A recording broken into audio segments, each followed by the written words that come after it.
So I'm going to hand it over to Heather, who's going to start us off.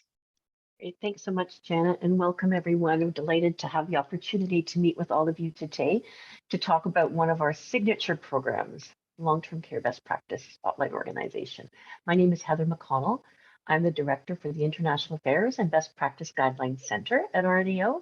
And Janet Chi, who you've just met, is the Associate Director of the Long-Term Care Best Practices Program, and along with Sitlali Singh are going to be your hosts for our call today. Next slide, please.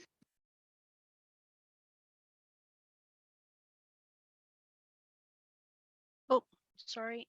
No, that's okay. Oh my.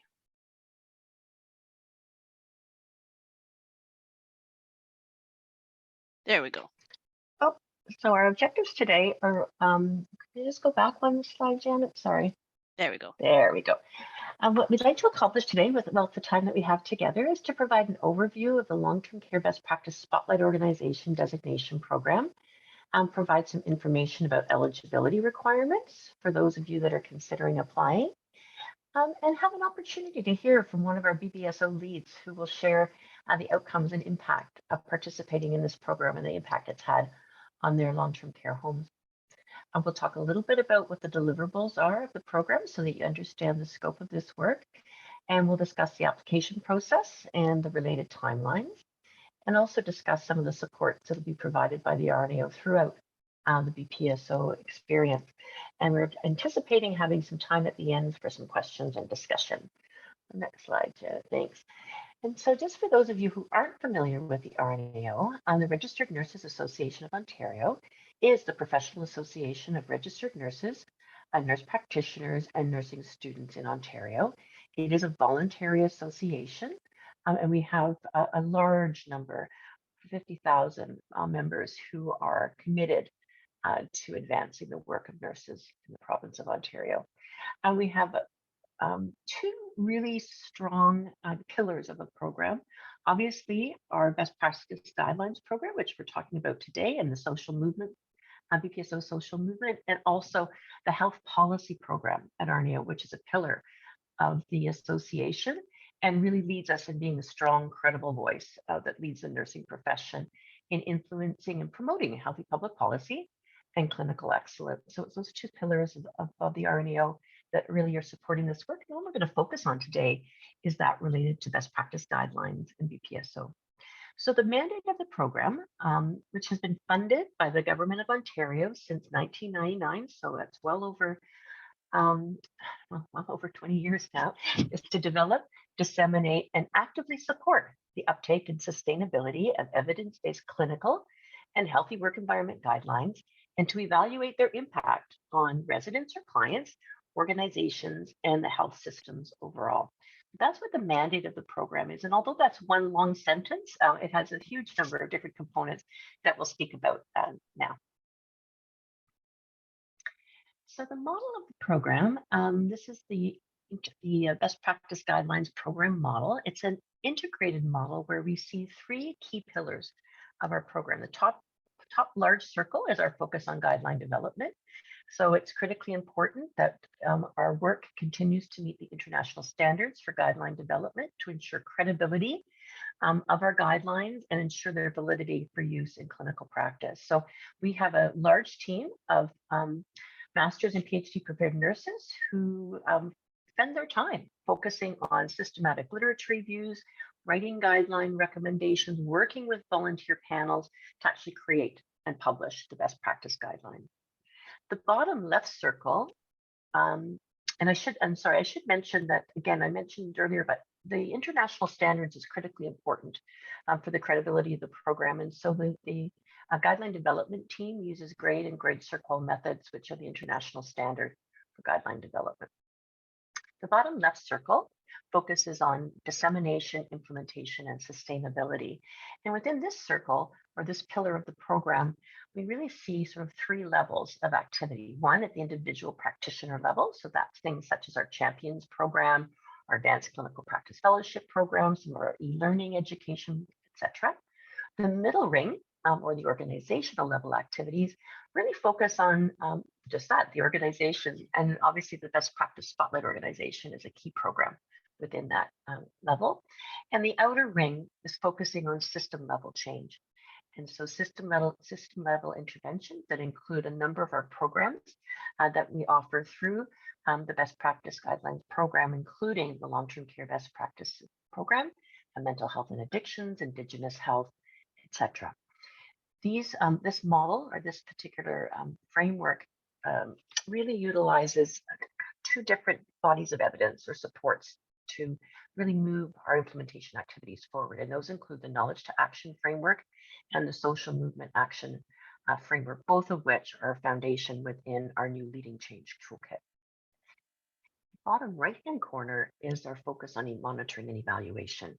And all of this work is only meaningful if it's actually making a difference to residents, clients, organizations, healthcare providers, and the system as a whole. And so we have multiple ways in which we monitor and evaluate the outcomes of guideline implementation through our BPSO work.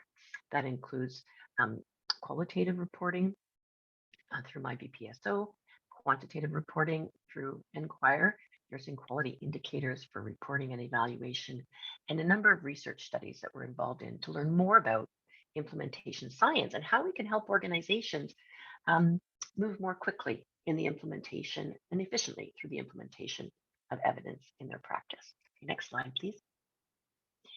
So as I mentioned, the Long-Term Care Best Practices program is a system-level implementation strategy, and its program goal is to improve resident care outcomes in Ontario long-term care homes through systematic approaches to the implementation and sustainability of evidence-based practices. And again, this program has been funded for many years by the Government of Ontario. So here we can see the intersection now between the systems level program, the long-term care best practices program, and the best practice spotlight organization designation as an organizational level strategy. And we're going to speak now about specifics of the best practice spotlight organization designation program. So the goal of the BPSO program, I'll just refer to it as that from now, BPSO program is to influence the uptake of best practice guidelines across all healthcare organizations, and I should say academic entities as well, because they are implemented in schools of nursing to enable practice excellence and positive client or resident outcome. The whole intent of this is to try and spread the use of the guidelines in a systematic, consistent way to support those key objectives of enhanced quality for our residents, families, and clients that we provide care to. Next slide. So what this means is that organizations who become BPSOs partner with RNAO to implement a minimum in long-term care, a minimum of 3 clinical guidelines over a 3-year period to obtain their BPSO designation. There's an application process, which we've just launched this past week with the RFP and having today this information session. So the application is submitted, and then on successful completion and acceptance of the proposal, it's actually establish a formal partnership, which includes to sign a contract with the deliverables that are required. And these requirements include systematic guideline implementation, which I mentioned previously, and that's really utilizing those models of social movement action and knowledge to action frameworks included in the Leading Change Toolkit that really guide our work in this area. Developing an infrastructure within the organization for reporting and monitoring the work of the BPSO and assigning this work to specific individuals to lead. Having opportunities to report on progress throughout the experience. Building capacity within staff. That could include becoming best practice champions, participating in the Advanced Clinical Practice Fellowship Program, etc. We'll talk a little bit more about that later. Dissemination is an important part of the BPSO program, sharing your successes with others. And certainly we have a colleague with us here today who's proud to share their successes with all of you. Sustainability planning, being able to think ahead. How are we going to make this work stick in practice? How is it going to be maintained over the long time? And then measuring outcomes, that important component of being able to tell, is this measure making a difference? And we do use standard indicators to achieve this. Once the BPSOs have completed that 3-year pre-designate period and are designated as a BPSO, they continue in the program to spread and sustain the use of the guidelines they've implemented, implement new guidelines, and help support new organizations as mentors as they move through and gain increased experience with BPG implementation. Next slide. So right now in Ontario, believe it or not, we have 136 long-term care homes that are involved in the BPSO program. And we have one long-term care BPSO host, Universal Care Canada. They're actually they are the inaugural long-term care BPSO host in the world, actually. And they have taken on the responsibility of supporting the homes within the Universal Care umbrella to become best practice spotlight organizations. So we work closely with them to help them support the homes within their jurisdiction to become BPSO. But the other 136 long-term care homes are also in various stages of implementation, whether they're in the pre-designate period or have been designated for a number of years now. So quite a collective of experience and expertise in guideline implementation and evaluation. I'll move on. Thank you. So this is our global BPSO network. And at this point in time, we have 18 BPSO hosts internationally and over 1,000 BPSOs within healthcare and academic sites worldwide. So you can see the different parts of the world that the BPSO program is involved in. I'm actually having a meeting this evening with colleagues in China who are implementing our guidelines. And I meet with them in the evening, and it's early morning tomorrow there when I meet with them tonight. So we really look to spread this work. We utilize the host model to help support the growth of the program. And we're delighted that you're interested in potentially joining this global network of BPSOs. So the long-term care BPSO designation in this, these are sort of the objectives of this overall, but the focus here is in implementing multiple BPGs to establish long-term partnerships that focus on making an impact on resident care through evidence-based nursing practice, to be able to demonstrate strategies for successfully implementing BPGs. So what really works? What do we know is effective in implementing practice change? Being able to establish and adopt effective and consistent approaches to evaluate implementation within the unique context of long-term care.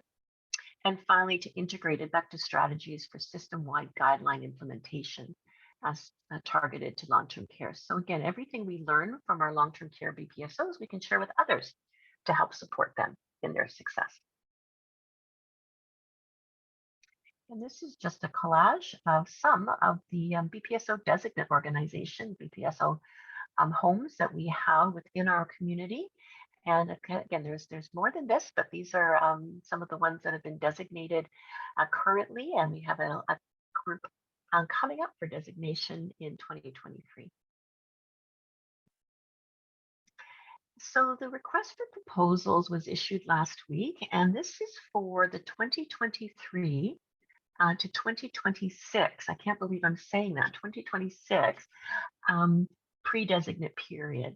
And this RFP is exclusively offered to Ontario long-term care homes, and we're wanting to select and support a new cohort of long-term care BPSOs.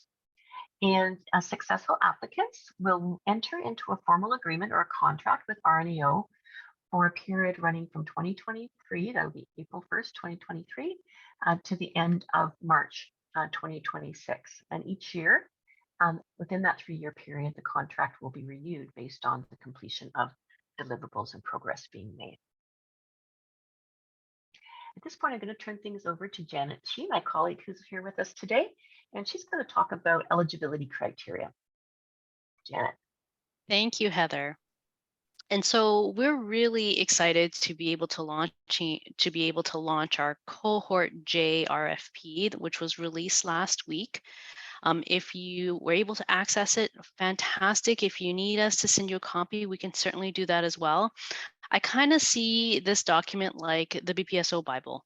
It has all the information that you're going to need to learn about the eligibility requirements, what are the different components of the program, and then all the application process. And so I really encourage you to, really take this document, to go through it.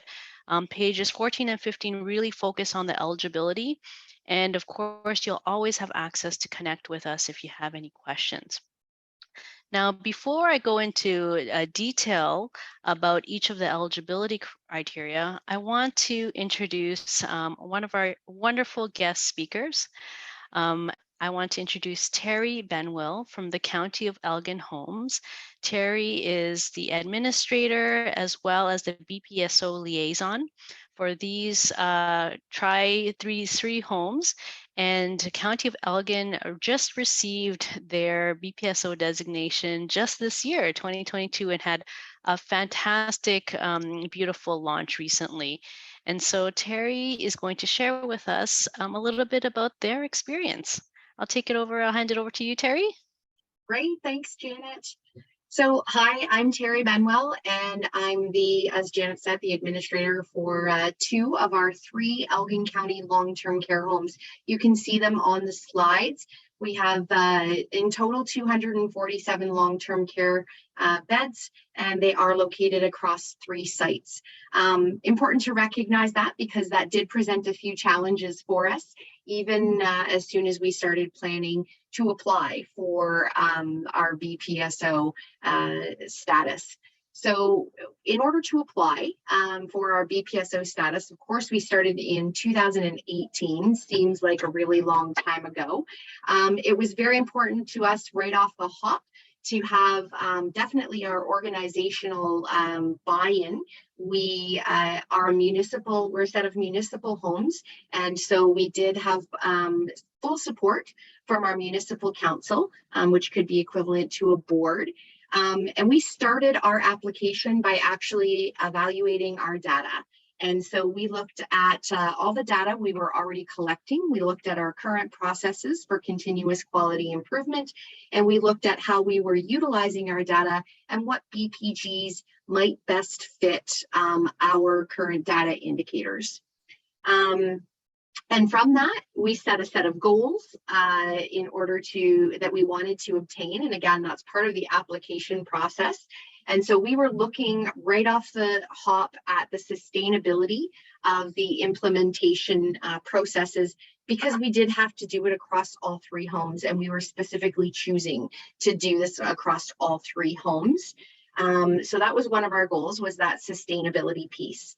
And then the second goal was to maintain or improve on our current data, as well as our ministry inspection results. We also have annually been submitting a quality improvement plan. And so we looked at those goals and targets, and we wanted to improve on them. And ultimately, the last 2 goals are ultimately the most important because we wanted to become the home that residents want to live in and that staff want to work in. And finally, we wanted to see improved resident and staff satisfaction survey results. So that was all our considerations, even prior to applying to the program. And then through the application program, it became very apparent that RNAO does an amazing job of utilizing all of their tools and resources to support BPSOs. So I was fortunate enough in year 1 to attend the Clinical Institute.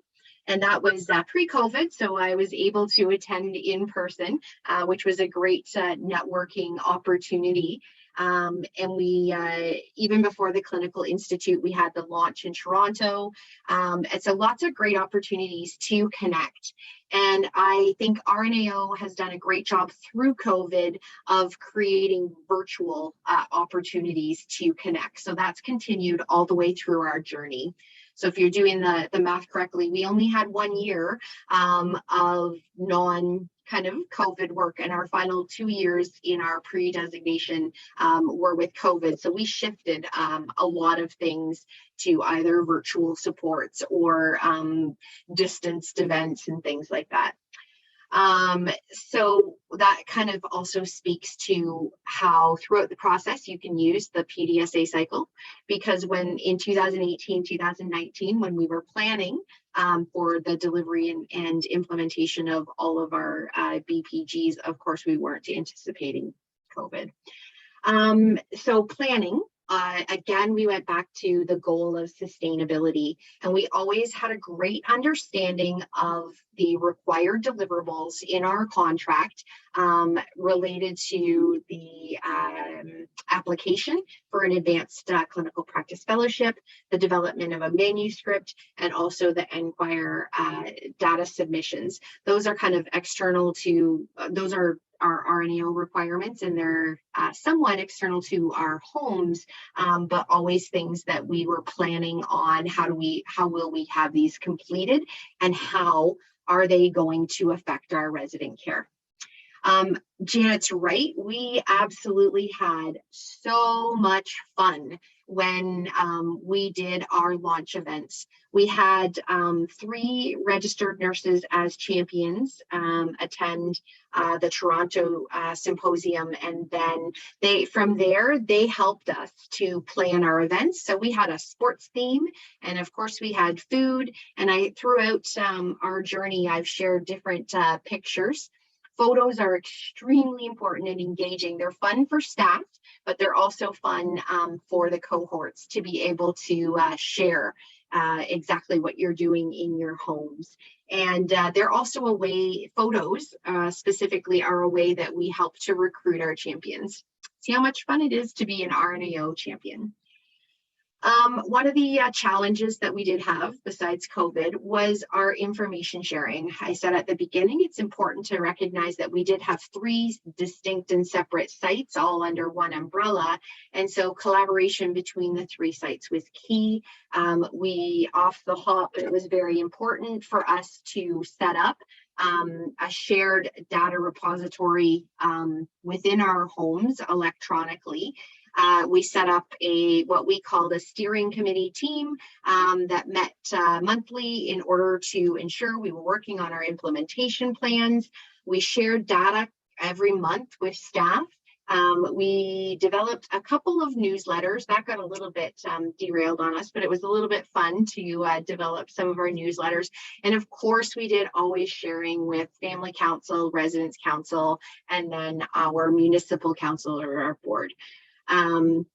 And then every time I present on anything related to BPSO, I would be remiss if I didn't say that I've had interactions with majority of the coaches. They are all available to you, no matter which area they're assigned to, but specifically your assigned coach. Ours is Sue Sweeney for our area, and she was an absolutely fantastic resource. And they don't forget that the coaches have that networking connection. They touch every single BPSO, so it's wonderful to do that way. Important key items that we use during our implementations, and we modified and changed these and grew them as we did each one of our implementations of our BPGs, was the gap analysis and analyzing each home separately, and then taking those 3 documents of the gap analysis and bringing them together and understanding what key guideline recommendations we weren't as strong on across all 3 homes, and those became our project priorities. And of course, they have to be, anytime you do a gap analysis and team planning and sustainability planning, interdisciplinary team is so important. And so, yeah, a lot of our successes came through our champion engagement. We, right off the hop, of course, the deliverable across all 3 years is to train 15% of your staff as champions.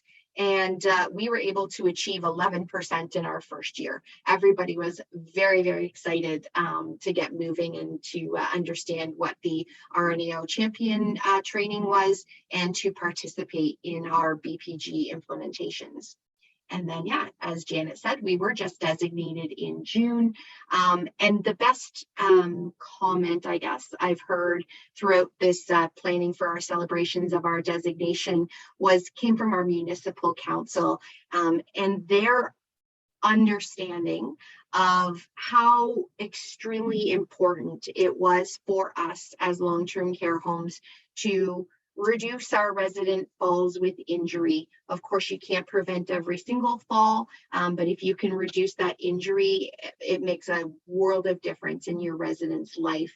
And for their family members. Or I just found out today, this past month is the first time in our 3-year designation we have one of our homes who has 0 physical restraints, which is fantastic for us.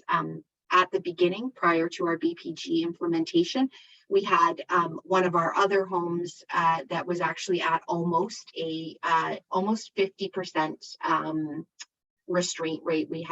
They had 43, I think, restraints utilized in the home. Now, an individual resident may have had multiple restraints, but we've seen absolutely fantastic engagement and hard work on reducing those risks for our residents. And essentially, we're improving the lives of our residents, and our county council recognized that and congratulated us for it. And that's all I have to say today, but I can definitely, if there's an opportunity, to take some questions. Terry, oh my gosh, you shared so many pearls of wisdom in your short talk.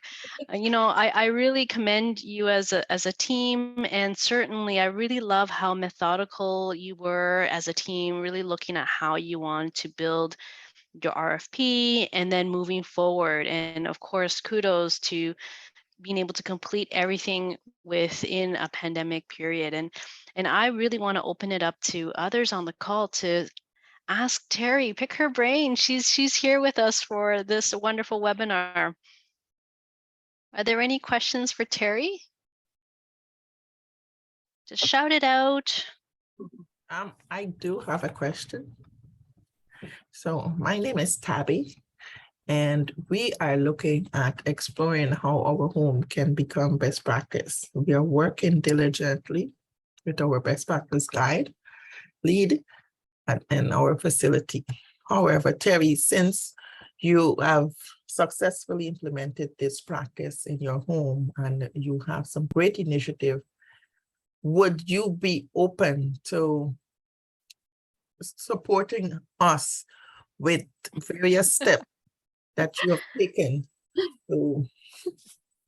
Are you asking me like step by step, or are you asking like along the way if I'll be a resource? Along the way, yeah. I will share that we have received a lot of resources from other organizations who are already designated, and that came through our coach. And so should you require that level of support, what I would encourage you to do, what we did, was reach out to your coach and say, do you know where I might find a great resource for, reducing restraints or something like that? We did not, I can honestly say, create anything net new. Everything that we implemented was shamelessly borrowed from other organizations, and we put our own individual spin on things. But definitely reach out to your coach and engage them in that discussion. I'm super confident that they will be able to provide you with whatever you need. Thank you for that question, Tabby. And exactly as Terry said, we at RNAO are here to support you throughout the process. And so I'm going to go into it a little more detail later, but I'll just mention that you will be assigned a coach. So Terry had mentioned the name Sue Sweeney. We would assign you a coach, Tabby, and that coach would be dedicated to help you 1 day a week. And they would walk you through step by step all the processes, help you with connecting with other homes as needed for resources and tools, and keep you on track with, what are the key milestones that you need to achieve. And so that resource will be there for you, Tabby. And then we'll also match you up with a mentor organization as well. And so there will be lots of support for you at the Rakai Center and your colleagues as well. Oh, thanks, Janet, and thank you very much, Terry. We're working with Julia Mason, who is awesome. So, Julia is awesome, Hi, Tabby. thank you. I'm here. So Tabby, that's what would happen is that, if you were to submit your RFP and it was successful, then we would assign Julia and she would be able to spend even more time with you to support you through the BPSO process. so we have a meeting already set for next week, so can't wait. All right. Are there any other questions? Support, yeah. Any other questions? Any questions in the chat, Sitlali? No questions in the chat. Okay, so thank you, Terry. Are you going to be able to stay or are you going to be signing off? I can stay for a little bit. Yep. Okay, so if we have any other questions, we can call on you. But if you have to go, we totally understand, and we could always connect anyone to you afterwards if needed. Thank you, Terry. Great, thank you. Okay, so I am now going to go step by step through the deliverables that are part of the BPSO pre-designate process. And so one of the big requirements, of course, is about partnering with RNAO. And so as Heather had mentioned, you would go into a contract with us. It's a 3-year partnership. We renew it annually. And as an organization, you are responsible for contributing any necessary financial or in-kind resources for that 3-year period, as well as after you graduate into the designate period as well. So that's the first thing we do is once you are approved to move forward, we would get those contracts firmed up. And then we would start moving through the process of implementation. And as Tabby had asked in terms of the steps, well, we have our Leading Change Toolkit. This toolkit is free on our website, and it includes 2 really important frameworks that are going to help guide organizations, guide you through the BPSO process. The first is the Social Movement Action Framework, and that framework is about how do you get everyone on board? How do you engage your leadership? How do you engage your staff? How do you engage your residents and families? Once you've got everyone engaged, then we move you to the Knowledge to Action Framework, which is how do you step by step now implement now that you've got everyone engaged? And so we at RNAO would work with you to learn, understand how these frameworks interact, how to implement them, and then walk you through the process of implementation using these methodology. And so as Heather had mentioned, this is a systematic process. And it's not just about, okay, you're going to implement one tool or one assessment. It's really about looking at your whole organization. And so we have put in place these deliverables and these approaches so that it's not just about one small component, it's about moving your whole organization to an evidence-based organization. And so I'm going to walk you through all of these pieces that are going to transform your home. So the first thing is, what are the deliverables? And so the first piece is implementation. And so as Heather mentioned, it's a minimum of 3 RNAO guidelines that you would be required to implement in that 3-year period. Mandatory is the Person and Family-Centered Care Guideline. And really, because person and family-centered care is a foundational guideline. So everyone is required to implement this guideline. And then you as a home can select any other 2 guidelines that you would like to implement. And it's really a minimum. So if you want to implement 5 or 6 or 7, you can go ahead and do that. And so, as Terry had talked about, they went through a really rigorous process to kind of identify which 3 guidelines that they want to move forward with. you can do something similar as well. And so in the RFP, we have this table which outlines which are the guidelines that are really applicable to long-term care. So have a look at that. It's on page 6. So at minimum, the ideal is you implement the person and family-centered care across your entire home. And then what we suggest in terms of how to space out your implementation in that 3-year period is that you should implement all your guidelines, all your 3 guidelines in the first 2 years, with at least 1 in the first year. And then what happens is that leaves your 3rd year free to really focus on things like evaluation of your implementation, sustainability, and starting to move to focus on your designation period. And a lot of our BPSOs, they focus on things like wrapping up their final deliverables for either dissemination or manuscript writing, things of that nature. And so this is what we really recommend for our homes in order to really keep on track. Now, there may be some homes on this call similar to County of Elgin homes, like Terry had mentioned, where you're part of a corporation. So Terry had 3 homes in her corporation. So if you are part of a corporation, then you would have to look at it a little differently. And so you can have 2 choices with your corporation. You could either decide, I'm going to implement all 3 guidelines in all of my homes, all within the 3-year designation period. So that's the first option. The second option is all homes are required to implement the person family-centered care guideline across all their sites. And then the remaining 2, what you would do is you would, in your corporation, pick 1 lead site. And that lead site really helps to coordinate all of your homes. And that lead site would be responsible for implementing the final 2 guidelines. So all the guidelines would be implemented in that lead site. And then the remaining site can also must implement the other 2 guidelines, but they don't need to finish them in the pre-designate period. They just need to initiate them and start that process. So as a corporation, you could really decide what would be the best for you, whether to have all 3 done in the 3-year period, or whether you want to spread it out a little bit and have 1 lead site focus on all 3. And then you all still have to implement the person family-centered care and then initiate the final 2 at the other sites.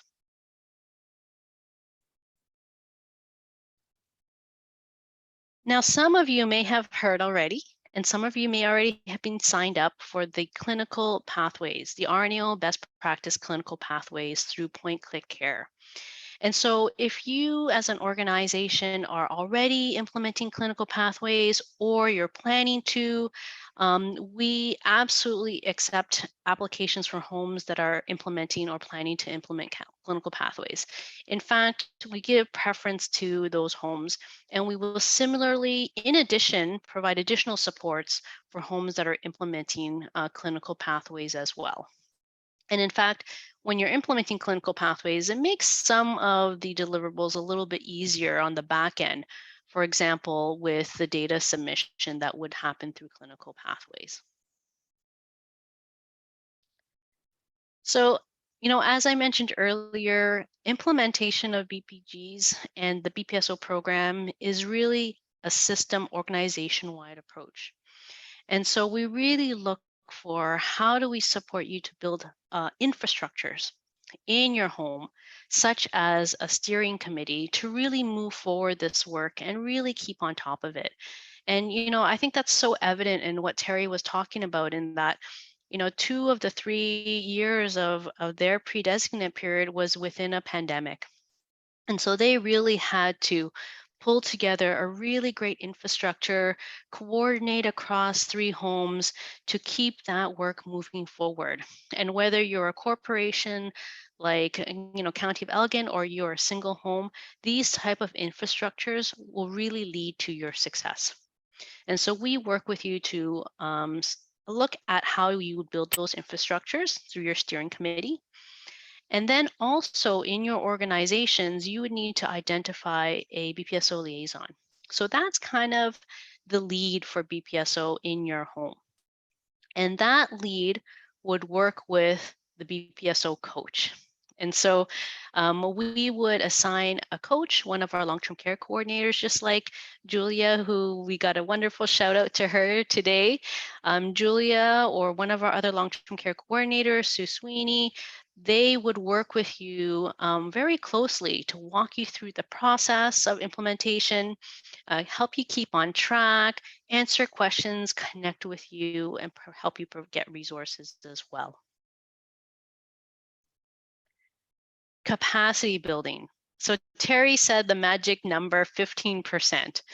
So what capacity building is about is that we have found, and the literature also supports that, in order to move these type of projects forward, to move best practice forward, you need a critical mass of about 15% of caregiving staff to really understand best practice, to understand the processes and how to move change forward.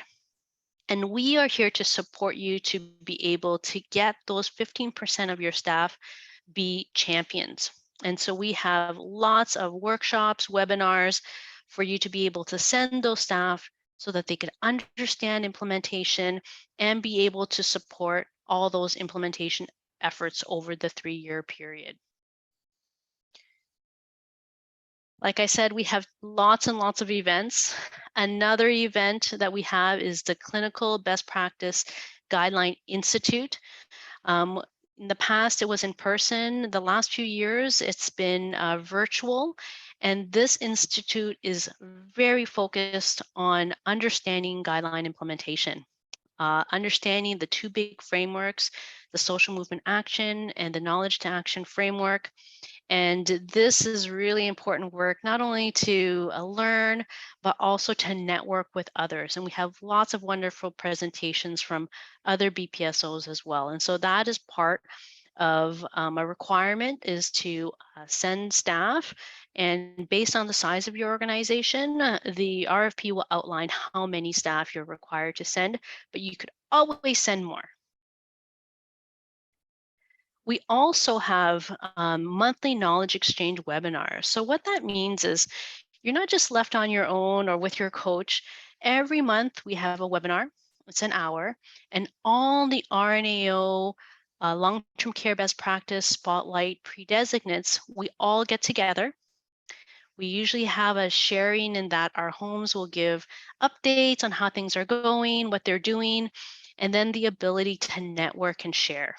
So this is your opportunity to connect with others, see how other BPSO designates in various stages, various years are doing, and really understand, what is it that's working for them and what is it that's working for you and for you to share.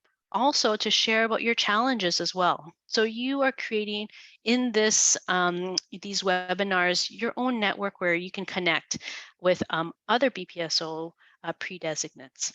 We also have designates attend twice a year as well, so you can connect with individuals like Terry. As I said, we have lots of events. Oh, Terry just came on. I was looking for myself in the photo.